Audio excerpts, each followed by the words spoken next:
the palace didn't announce it. There were no cameras. No dramatic statement. But according to growing royal reports, something changed behind closed doors. And at the center of it all? Princess Anne. The one royal insiders describe as the monarchy's most disciplined protector. Because sources now claim and allegedly ordered a quiet review of royal jewels and ceremonial assets still connected to Prince Harry and Meghan Markle. Not publicly. Not emotionally. But administratively. And that may be what makes this story so much bigger than anyone expected.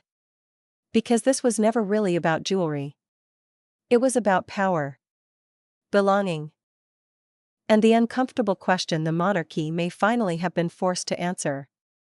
What happens when someone leaves the institution, but never fully leaves the symbol of it?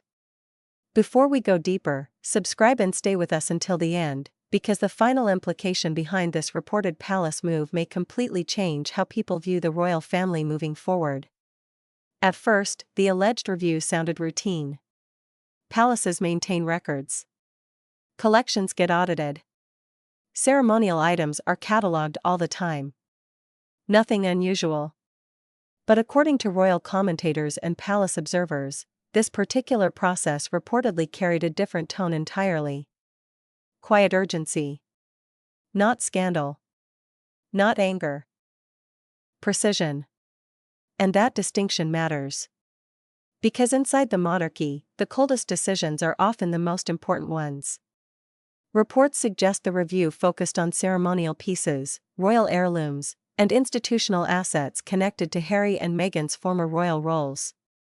Not personal gifts. Not private belongings. Symbols. Objects tied to representation, duty, and continuity. And suddenly, the conversation inside palace circles reportedly became far more serious. Because royal jewelry is never just jewelry. Every tiara. Every brooch. Every ceremonial heirloom carries meaning far beyond appearance. These objects represent rank. Responsibility. Institutional trust. And according to long-standing royal tradition, many of these pieces do not truly belong to individuals at all. They belong to the crown. That's the distinction outsiders often miss. Inside the monarchy, there's a difference between personal ownership and institutional stewardship. One follows the person. The other follows the role. And when roles change, the entire equation changes with them. That's where things reportedly became complicated. Because Harry and Meghan didn't disappear from public life after stepping away from royal duties. If anything, their visibility grew even larger. They remained globally recognized. Still tied to royal identity. Still discussed through the lens of monarchy. But operationally? They were no longer working royals. And according to palace interpretations, that created a difficult question the institution may have quietly avoided for years. Can symbolic privileges remain unchanged after official responsibilities end? That tension reportedly sat at the heart of everything. Some observers framed the debate as modern and understandable. Why should stepping away erase history? Why should personal identity suddenly disappear? But others inside royal commentary circles viewed it differently. To them, ceremonial access has always been tied to service. Not celebrity. Not public recognition. Service. And once that line started blurring, palace systems reportedly began responding the only way institutions know how. Through procedure. That's where Princess Anne reportedly entered the picture with unusual influence. And has never relied on headlines. She rarely gives emotional interviews. Rarely fuels controversy. Rarely seeks public attention. Yet for decades, royal insiders have described her the same way. Consistent. Disciplined. Protective of protocol. While others symbolize change, and often symbolizes endurance. And during periods of uncertainty, institutions tend to lean toward the people who protect structure, not popularity. That may explain why reports surrounding the alleged review repeatedly describe something very specific. Not aggression. Enforcement. There's a difference. According to interpretations circulating among royal commentators, and reportedly approached the issue not as a family dispute, but as an institutional responsibility. If boundaries needed clarification, clarify them. If ceremonial classifications needed reviewing, review them. If symbolic access no longer aligned with official roles, adjust the framework. Quietly. Methodically. Without spectacle. And that's exactly why this story reportedly sent such strong signals through palace circles. Because the monarchy rarely announces its biggest shifts out loud. Instead, it changes the system beneath the surface first. Then people slowly realize the rules have already changed. Reports suggest palace staff allegedly revisited historical records, ceremonial guidelines, and asset classifications with unusual precision. Questions reportedly became more sensitive. What counted as temporary use? What counted as institutional assignment? What remained attached to active representation? No public confrontation followed. No official palace statement appeared.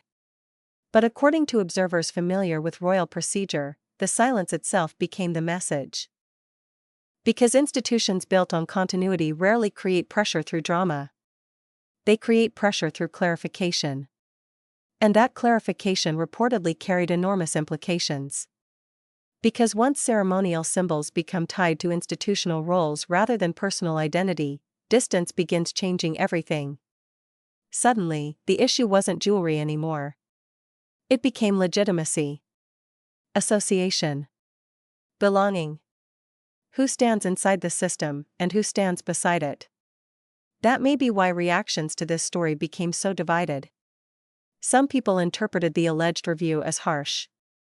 Proof that the monarchy struggles to adapt to modern independence and changing identities. Others saw something entirely different. To them, this was about preserving continuity.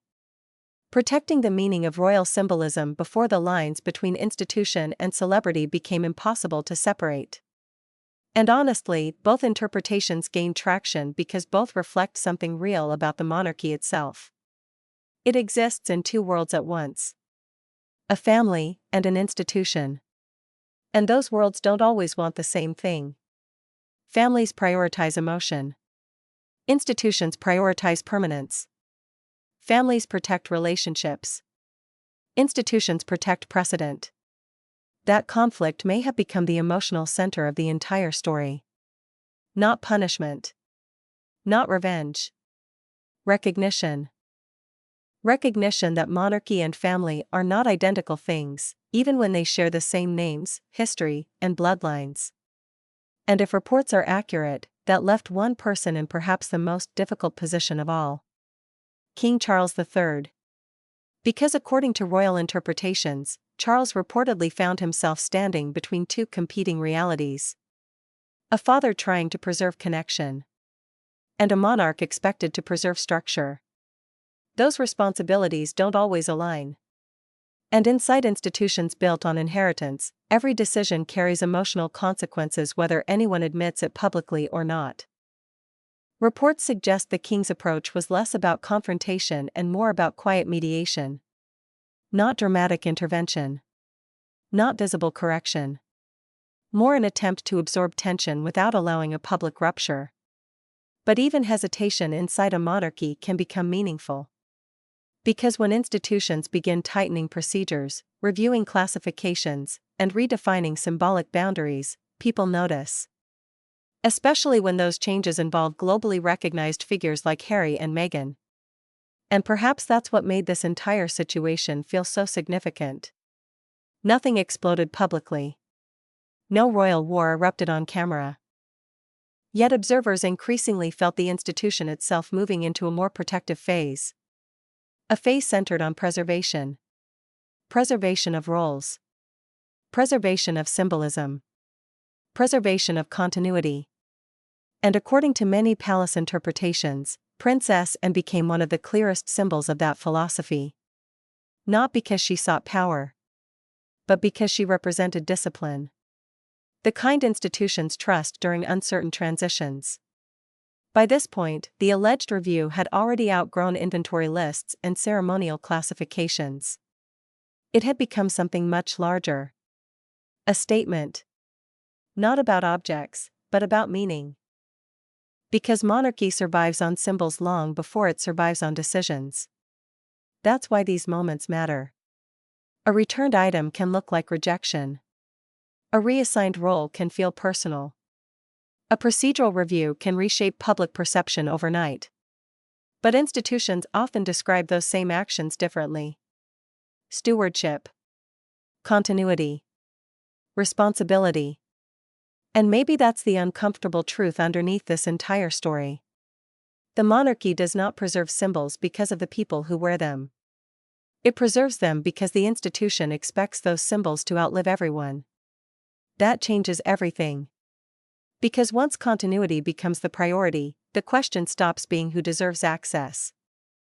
The question becomes what the crown believes must remain protected for the future. And according to reports surrounding this alleged review, that answer may now be clearer than ever. Roles carry privileges, not personalities. Cold? Maybe. But for institutions built to survive generations, that distinction may be viewed as necessary. And perhaps that's why this story continues resonating far beyond royal gossip. People aren't reacting to jewelry. They're reacting to what the jewelry represents. Recognition, connection, belonging, legacy. And deep down, that may be why the debate around Harry and Meghan never fully disappears. Because their story forces the monarchy to confront a question it has wrestled with for centuries. Can personal freedom and institutional continuity truly coexist without eventually colliding? So in the end, maybe the biggest revelation wasn't whether items were reviewed, reassigned, or quietly reclaimed. Maybe the real revelation was something far more important. The monarchy appears determined to define itself not by who stands closest to it, but by what it refuses to let change. And according to palace interpretations, Princess and May have become the quiet face of that decision. Not loudly, not emotionally, but through procedure, through structure, through the belief that continuity must survive even when relationships become complicated. And that leaves one final question hanging over the entire royal family. When history changes, who decides what still belongs to the crown? Let us know what you think in the comments. Was this necessary institutional preservation? Or a quiet sign that the divide between Harry, Meghan, and the monarchy has become permanent? And if you enjoyed this breakdown, don't forget to like, subscribe, and turn on notifications for more royal stories the headlines still haven't fully explained.